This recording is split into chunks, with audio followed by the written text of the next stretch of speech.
اسلام کا زوال شروع ہو گیا خلافت راشدہ کے خاتمے کے ساتھ۔ حضور کی حدیث بدأ الاسلام غریبا وسیعود کما بدأ فطوبی للغرباء۔ اسلام کمزور تھا، اجنبی تھا، غریب تھا، کوئی اس کا جاننے والا نہیں، پہچاننے والا نہیں، پرسان حال نہیں تھا، لیکن اب اللہ نے اسلام کو غلبہ دیا ہے۔ اب سبھی ٹھاڑے کے سب دوست ہیں، طاقتور کے تو سبھی جو ہے ساتھی ہیں، لہذا اب سب ساتھ دے رہے ہیں۔ لیکن تم دیکھنا اسلام بہت جلد پھر غریب ہو جائے گا۔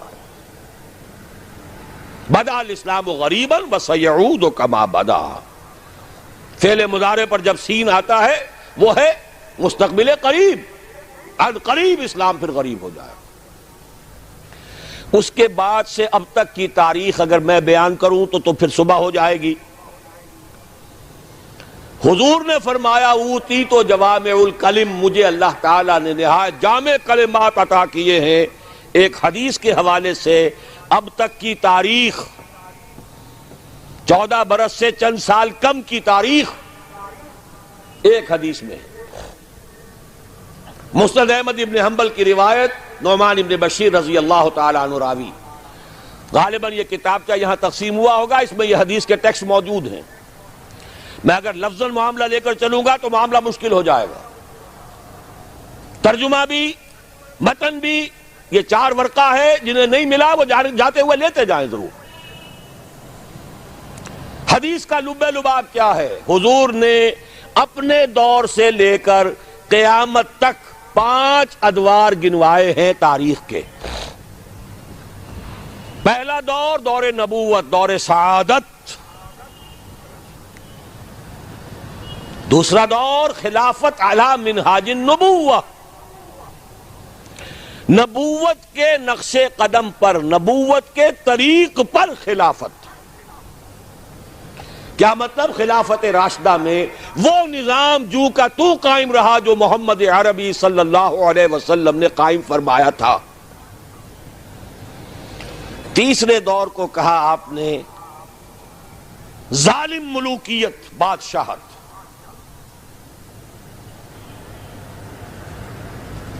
بادشاہت کا ایک اعتبار سے تو آغاز حضرت معاویہ سے بھی ہو گیا رضی اللہ تعالی عنہ۔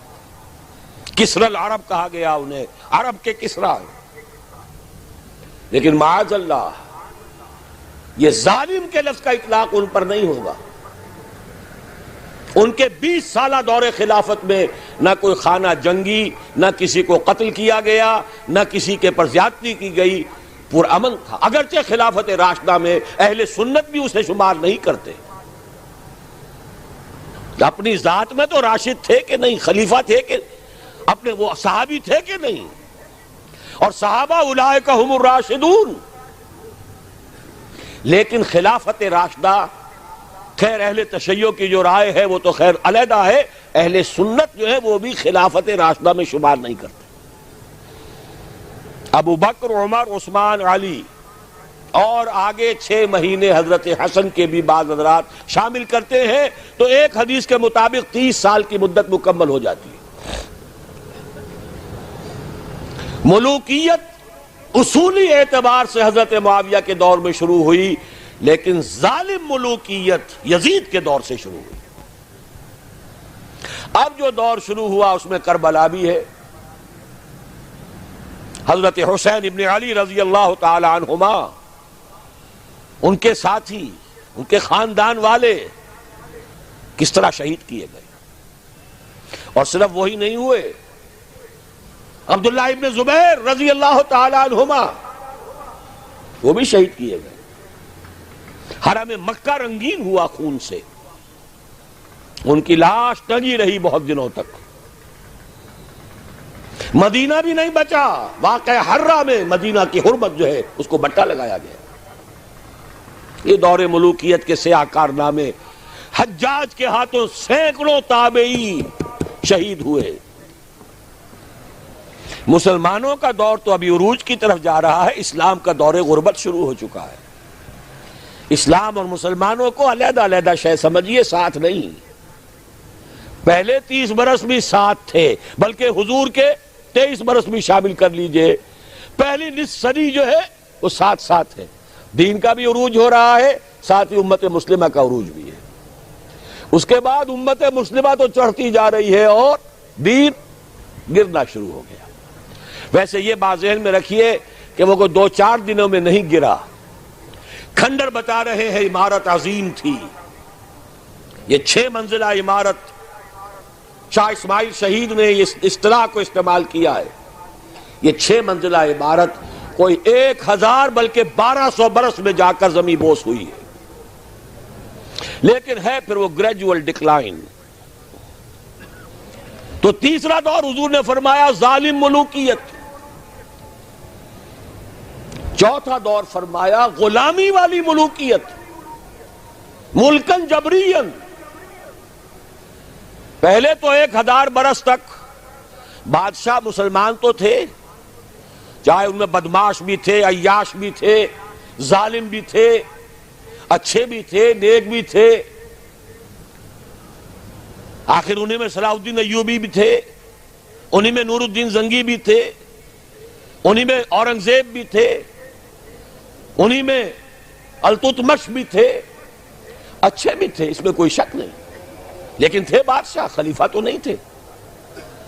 لیکن یہ کہ اکثر و بیشتر کا معاملہ تو وہی ہے، عیاشیاں ہیں، محل بن رہے ہیں، تاج محل بن رہے ہیں، الحمرا بن رہا ہے، جہاں جائے کوئی اقبال اور جا کر رو کر آ جائے، رو لے اب دل کھول کر دیدہ خون آبا بار، وہ نظر آتا ہے تہذیب حجازی کا مزار۔ یہ وہ دور تھا کہ جو تھا تو دور ملوکیت، لیکن بہرحال ملوک مسلمان تھے۔ چوتھا دور آیا جبکہ غلامی کے ساتھ ملوکیت۔ کیا مطلب؟ ملکہ برطانیہ کے رعایا بن گئے تھے کہ نہیں ہم؟ ملکہ معظمہ وکٹوریا، غلام احمد قادیانی نے جو ان کی مدح لکھی ہے، جو خطابات دیے ہیں، ان کی جو اس زمانے کی تصانیف ہے، انہیں پڑھیے تو صحیح۔ کہیں ہم برطانیہ کے غلام، کہیں ہم فرانسیسیوں کے غلام، کہیں ہم ولندیزیوں کے غلام، کہیں ہم اطالویوں کے غلام۔ اس صدی کے آخر میں وہ نقشہ آ گیا، شروع میں 20ویں صدی کے شروع میں، جس کا نقشہ حضور نے ایک حدیث میں کھینچا تھا۔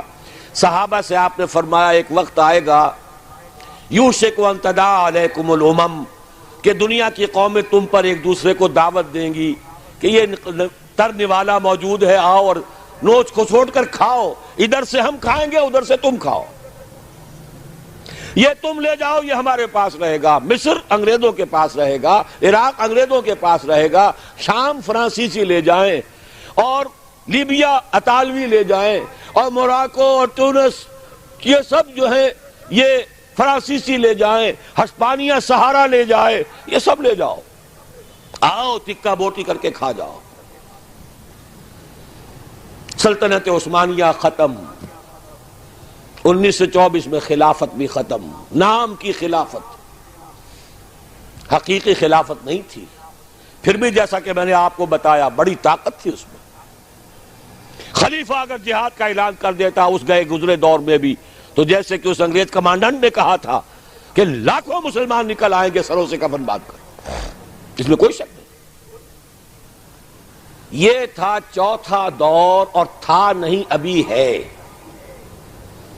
یہاں سے اب ذرا بات شروع ہو رہی ہے، اچھی طرح سمجھ لیجئے۔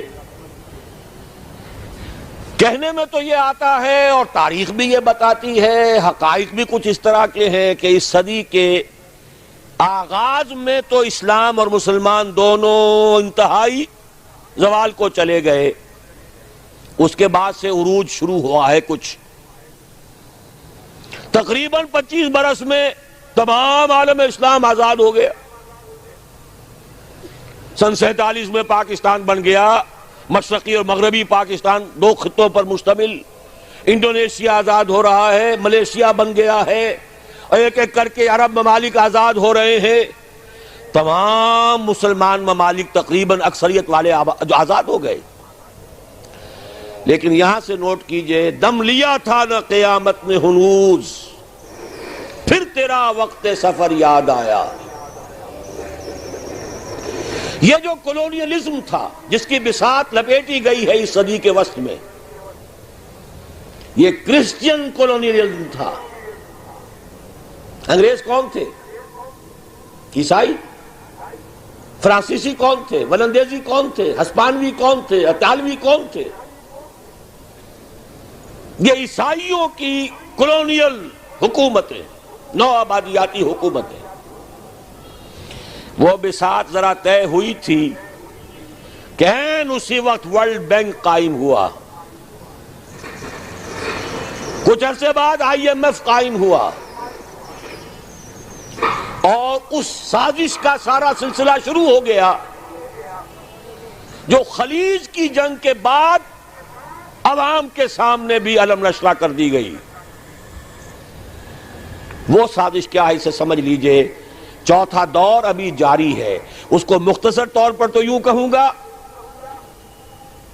کہ ایک سیلاب آ رہا ہے نیو ورلڈ آرڈر کے نام سے۔ نیو ورلڈ آرڈر، اور نیو ورلڈ آرڈر اصل میں کیا ہے؟ براہ راست حکومتیں نہیں ہوں گی دوسروں کی، انہی میں سے لوگوں کو بٹھاؤ، لیکن مالیاتی شکنجے میں جکڑ لو، کام یہ کریں، محنت یہ کریں، صبح سے شام تک مشقت یہ کریں، اپنے سودی نظام سے، اپنے ورلڈ بینک سے، اپنے آئی ایم ایف سے ان کی محنت اور ان کی کمائی کی ملائی کھینچتے چلے جاؤ، چھاچ ان کو بھی دیتے رہو۔ یہ پورا فلسفہ یہود کا ہے، زائنزم کے نام سے جو دنیا میں چل رہا ہے۔ یہود کا کہنا یہ ہے کہ اصل انسان صرف ہم ہیں۔ 13 ملین یا 14 ملین، 1.5 کروڑ سے بھی کم انسان دنیا میں یہودی ہے۔ وہ کہتے ہیں اصل انسان ہم ہیں، باقی یہ 6 ارب جو بھیڑ نظر آتی ہے دنیا میں، یہ اصل میں حیوان ہے، شکلیں انسانوں کی سی ہیں، یہ گوئمز ہیں، یہ جنٹائلز ہیں۔ ان گوئمز اور جنٹائلز کا خون چوسنا ہمارا حق ہے، جیسے گائے کا دودھ پینا ہمارا حق ہے، بیل کو ہل میں جوتنا ہمارا حق ہے، گھوڑے کو ٹانگے میں جوڑنا ہمارا حق ہے۔ البتہ گائے کو بھی کچھ چارہ تو ڈالنا پڑے گا نا، بھوکی مرے گی تو دودھ کہاں سے لوگے؟ گھوڑے کو بھی شام کو کچھ دانہ ڈالو گے تو اگلے روز اسے ٹانگے میں جوت سکو گے۔ اس درجے میں اس بقیہ نوع انسانی کو سبسسٹنس لیول کے اوپر تو باقی رکھو، باقی ان کی محنت، ان کی کوشش، ان کی جد و جہد، گھوڑے پر اگر آپ نے جو بھی ٹانگے باندھ ہے، اس نے اگر 100 روپے شام تک کمائے ہیں تو 20-25 تو بہرحال گھوڑے پر بھی ڈالے گا، باقی اس کی کمائی ہے۔ سبسسٹنس لیول ان کو دو تاکہ یہ کل بھی کام کرنے کے قابل ہو، لیکن سارا سودی نظام کے ذریعے سے ان کا خون ہم کشید کرتے چلے جائیں۔ یہ نیا مالیاتی عالمی استعمار ہے، وہ استعمار اور تھا، وہ کولونیل رول۔ انگریز آ گیا، اب انگریز جب ہندوستانیوں کو نظر آتے تھے تو ہندوستانیوں کا خون جوش میں آتا تھا کہ نہیں؟ بغاوت کرتے تھے، مارتے تھے، پھر وہ ہندوستانیوں کو مارتے تھے۔ تو مار رہے ہیں اور مر رہے ہیں، یقتلون و یقتلون۔ حاصل کیا ہے؟ ہمیں آم کھانے سے غرض ہے، پیڑ گننے سے کیا فائدہ؟ اگر ہم ان کی کمائی، ان کی محنت اسے کشید کرتے چلے جائیں، اس کو کھینچ کر لے جائیں، تو خام کا ان کے اوپر براہ راست حکومت کرنے سے حاصل کیا ہے؟ یہ ہے چوتھا دور جس کی نئی شکل صرف بدل گئی ہے۔ پورے عالم اسلام میں حکومت میں وہی لوگ بیٹھے ہیں، عدل بدل وہ کرواتے رہتے ہیں۔ ایک زیادہ بدنام ہو گیا یا ہو گئی، چلو اس کو ہٹاؤ، دوسرا لے آؤ۔ کچھ دنوں کے بعد اسے زیادہ بدنام ہو جائے گی یا ہو جائے گا، تیسرے کو لے آئیں گے۔ الیکشن کراتے رہو، یہ اسی میں مگن رہے۔ الیکشن، ممبری، کرسی، صدارت بنائے، خوب آزادی نے پھندے۔ اٹھا کر پھینک دو باہر گلی میں، نئی تہذیب کے انڈے ہیں گندے، یہ اقبال کہہ کے گیا ہے۔ لیکن لگائے رکھو، انہیں کرکٹ کے میچ میں الجھائے رکھو، دیکھتے رہے صبح سے شام تک بیٹھے ہوئے، انہیں پتہ ہی نہ چلے کون ہمارا خون چوس رہا ہے، کتنی جوکیں لگی ہوئی ہیں میرے جسم کے ساتھ اور وہ میرے خون کو چوس رہی ہیں، انہیں پتہ ہی نہ ہو۔ مست رکھو، اقبال نے تو کہا تھا نا، مست رکھو ذکر و فکر صبح گائی میں اسے، اس سے کہیں زیادہ لذت جو ہے وہ اب وہ میچ دیکھنے میں آ رہی ہے۔ لگاؤ ان کو، طرح طرح کے نام سے جو ہے جوئے کے اندر لگاؤ۔ یہ تمام دھندے اس لیے ہیں، یہ اس میں مگن رہے حیوانوں کی طرح۔ اور یہ بھی نوٹ کر لیجئے، یہ بھی ان کے پروٹوکولز میں ہے، اخلاقی اعتبار سے انہیں کرپٹ کر دو، انہیں تمیز ہی نہ رہے بیٹی میں اور بیوی میں، انہیں تمیز نہ رہے مرد اور عورت میں،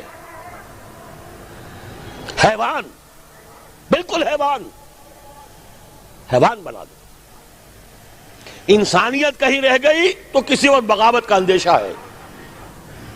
عورت کو باہر نکالو گھر سے، اسے شمع محفل بناؤ، اسے ہتھیاروں، اسے اشتہاروں کا موضوع بناؤ۔ موٹر سائیکل کا اشتہار ہے تو عورت، چائے کا اشتہار ہے تو عورت۔ یہ سارے کھیل یوں ہی نہیں ہو رہے، protocols of the elders of the Zion 1897 کے ان کا ذرا مشاہدہ کیجئے تو معلوم ہو جائے گا جو کچھ ہو رہا ہے وہ یہود کی وہ سازش۔ حضور صلی اللہ علیہ وسلم کی اس مقصد بعثت کی تکمیل کا سیلاب جب چلا تھا، تھمتا نہ تھا کسی سے سیل رواں ہمارا، کس نے روکا؟ نہ ایرانیوں کی تلواریں روک سکیں، نہ رومی لیجنز، رومی فوجی دنیا جو ہے تھراتی تھی ان کے نام سے، نہیں روک سکے اس سیلاب کو۔ حضرت خالد نے کہا تھا رومیوں سے، تم اپنی تعداد پر نہ جانا، اپنے اسلحہ پر نہ جانا، جان لو تمہارا مقابلہ آج اس قوم سے ہے جسے موت اتنی ہی عزیز ہے جتنی تمہیں زندگی عزیز ہے۔ منحصر مرنے پہ ہو جس کی امید، نا امیدی اس کی دیکھا چاہیے جو موت کا خواہش مند ہے۔ شہادت ہے مطلوب و مقصود مومن، نہ مال غنیمت نہ کشور کشائی، اسے کون شکست دے گا؟ تو اچھی طرح سمجھ لیجئے یہ سارا پیکج ہے۔ یہ پیکج کا لفظ آج کل بہت استعمال ہو رہا ہے، پیکج۔ یہ پورا پیکج ہے، انسان کو حیوان بناؤ، جنسی اعتبار سے حیوان، اور اس کو حیوان کی سطح پر لا کر کام کرو، صرف روزی کھاؤ جو تمہارے لیے ضروری ہے، باقی تمہاری محنت کا سب حاصل ملائی اوپر کی ہم لے جائیں گے۔ یہ ہے اس وقت اس چوتھے دور کا نصف ثانی۔ شکل بدل گئی ہے، صورت تبدیل ہو گئی ہے، ابھی ہم غلام ہیں۔ فرق صرف یہ ہے کہ پہلے انگریز فوجی بھی نظر آتے تھے، اب نظر نہیں آتے۔ اب ہمارا ہی قوم کا کوئی فرد ان کا کارندہ بن کر، قرقمین بن کر بیٹھا ہے آ کر۔ معین صاحب کیا کرنے آئے تھے؟ قرقی کرنے آئے تھے۔ اب شاہد برکی صاحب کیا کرنے آئے؟ قرقی کرنے آئے ہیں۔ بے نظیر تو اس لیے بدنام ہو گئی، فلاں شے مہنگی، فلاں شے مہنگی، فلاں شے مہنگی، وہ گئی تو اس کے بعد جو مہنگائی کا طوفان آ رہا ہے وہ کون لا رہا ہے؟ اور ابھی نہ معلوم کتنی حکومتوں کے جھٹکے ہوں گے، کتنی حکومتیں قربان ہوگی۔ یہ دور ہے چوتھا دور، حالات دن بدن اور خراب ہو رہے ہیں، اس کو نوٹ کر لیجئے۔ اس وقت جو اب استعمار آ رہا ہے وہ یہودی استعمار ہے، خود عیسائی ان کے اعلی کار ہیں۔ پوری دنیا میں ایک سول سپریم پاور امریکہ، اور امریکہ کی جان حقیقت میں یہودیوں کے ہاتھ میں، فرنگ کی رگے جہاں پنجہ یہود میں ہے۔ بظاہر آپ یہ کہہ سکتے ہیں U N O, new world order کی امین کسٹوڈین کون؟ U N O. U N O کون؟ امریکہ کی لونڈی۔ اور امریکہ کی جان کس کے ہاتھ میں؟ یہودیوں کے ہاتھ میں۔ یہ عالمی استعمار، اس کا طوفان چلا رہا ہے. آخری ٹکراؤ ہونا ہے امت محمد اور یہود کے مابین. شیطانی قوت کا سب سے بڑا نمائندہ یہودی، وہ جو اقبال نے اشعار کہے تھے، دنیا کو ہے پھر مار گئے روح و بدن پیش، تہذیب نے پھر اپنے درندوں کو ابھارا، اللہ کو پامر دیے مومن پہ بھروسہ، ابلیس کو یورپ کی مشینوں کا سہارا. لیوسیفر، اس کا اعلی کار آرڈر آف الومیناٹی، اس کے اعلی کار میسنز، فری میسن، فلاں اور فلاں اور فلاں، زائنزم کے نام سے تحریک. 2000 برس کے بعد یہودیوں کی حکومت قائم ہو گئی 1948 میں. میں نے 2000 برس کہے تھے پہلے بھی. سن 70 عیسوی میں یہ بے دخل کیے گئے تھے فلسطین سے اور یروشلم سے. ان کا ہیکل سلیمانی، اور وہ بھی نمبر 2 تھا، سیکنڈ ٹیمپل. پہلا ٹیمپل پہلے نبوکدنضر کے ہاتھوں یا بخت نصر کے ہاتھوں برباد ہوا تھا، وہ تو حضرت مسیح سے بھی 600 برس قبل. پھر انہوں نے بعد میں بنایا اپنا ٹیمپل، سیکنڈ ٹیمپل کہلاتا ہے. سن 70 عیسوی میں رومنز نے اسے بھی گرا دیا. وہ آج تک گرا پڑا ہے، اس کی صرف ایک دیوار سلامت ہے، کوئی چھوٹی سی کہیں، جس کو ویلنگ وال کہتے ہیں. وہاں جاتے ہیں، زیارت کرتے ہیں اور سر پھوڑتے ہیں اپنا اور ماتم کرتے ہیں، روتے ہیں.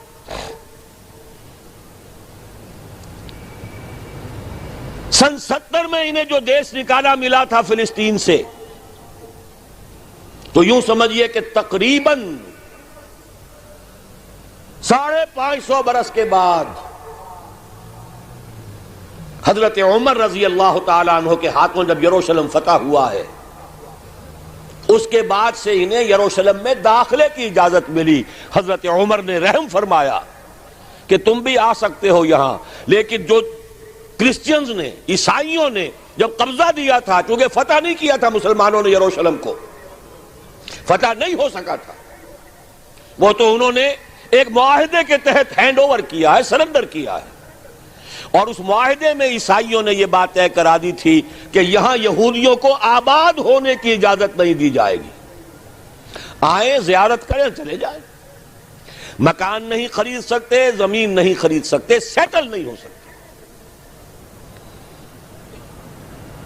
لیکن 1900، بلکہ نوٹ کر لیجئے 1897 میں، اب یہ 1997 آ رہا ہے اگلے سال کیا، اب تو بہت قریب آ گیا، سال تو بہت بڑی بات ہوتی ہے. 1 مہینے بعد، 1.25 مہینے بعد شروع ہو رہا ہے. پورے 100 برس قبل یہودی بینکرز تھے، کچھ بڑے بڑے بینکرز، سوئٹزرلینڈ میں جمع ہوئے، نقشہ بنایا، اسکیم بنائی.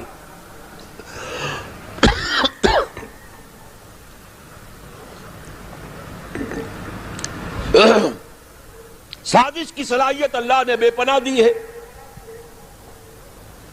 دولت بے شمار جمع کر چکے تھے سودی نظام سے. 20 برس کے اندر اندر برطانیہ کے ذریعے سے اعلان کرا لیا بالفور ڈیکلریشن. سن 70 اور 1917 کتنا فرق ہوا اس میں؟ 1800 برس سے زائد عرصہ.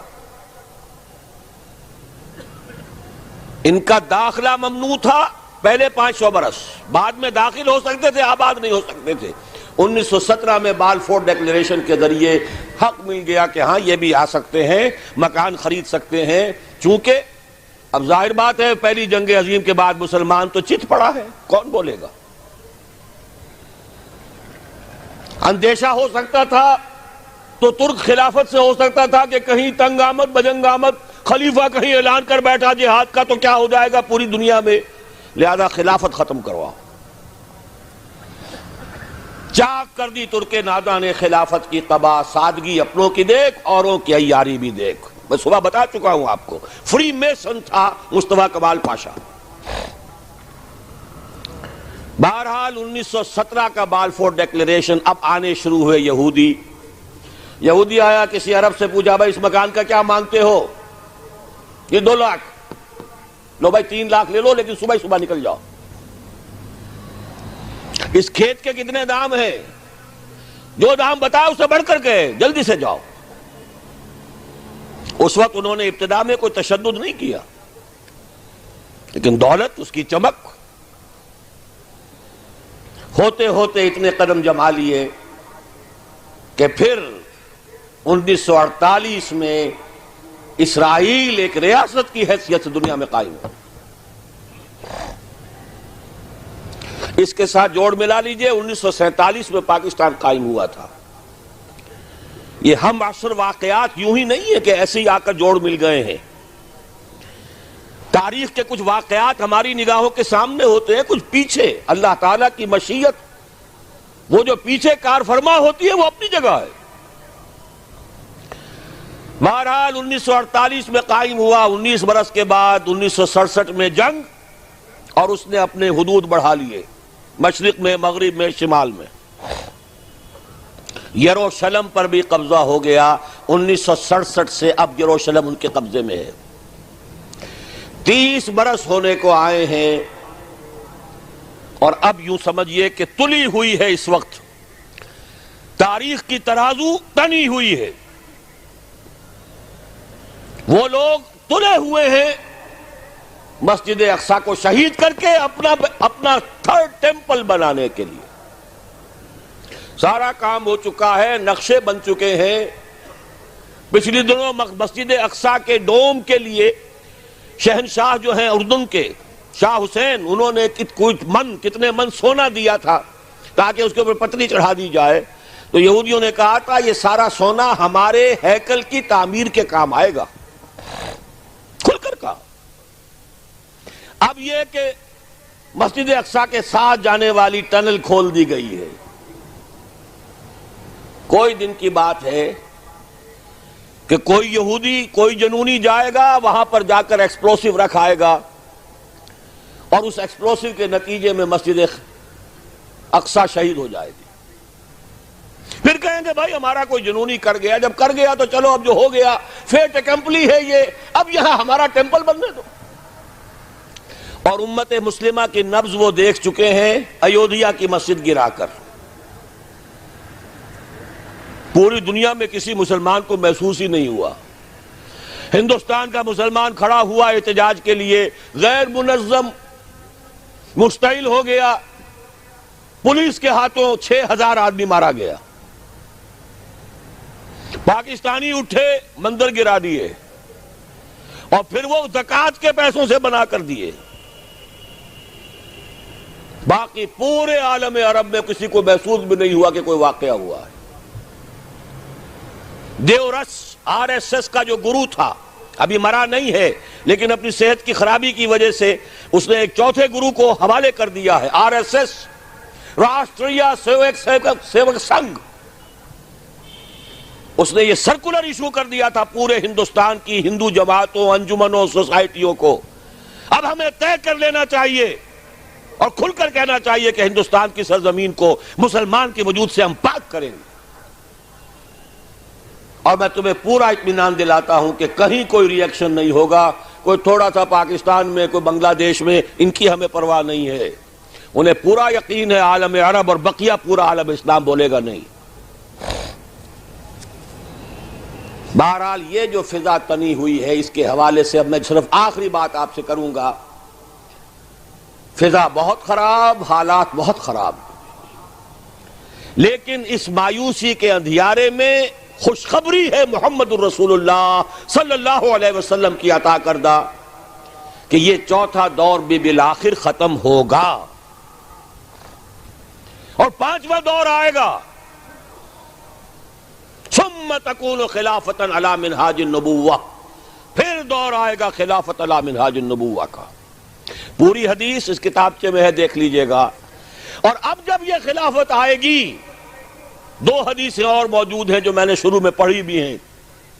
ان کا حاصل یہ کہ اب گلوبل ہوگی، پوری دنیا میں ہوگی، کل کرۂ ارضی پر ہوگی، تمام عالم انسانیت پر ہوگی.